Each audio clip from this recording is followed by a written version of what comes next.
stand and say thank you to the SCLC, because we would not be pastoring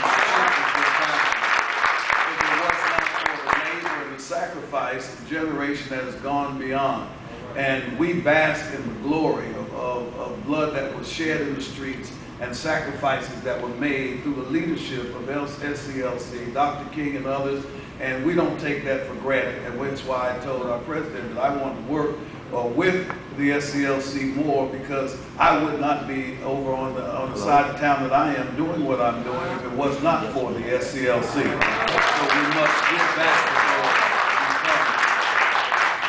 My challenge has been, and our challenge has been, during that time, we had the strength of David, and we took down a giant of racism and things that had started to go, but we forgot the story.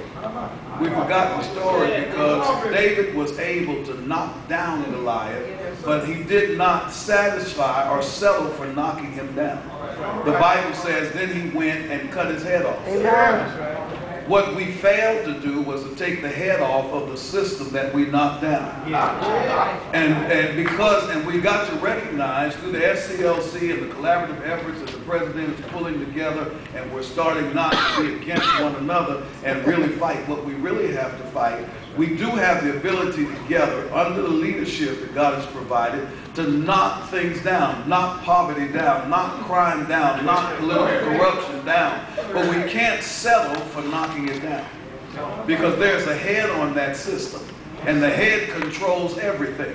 And so in all that, we have to go and take the head off of the system of poverty, the head off of the system that's causing the violence, the head off of the system that causes the racism. And if we don't do that, another generation, it will rise up even more stronger than it was the first time.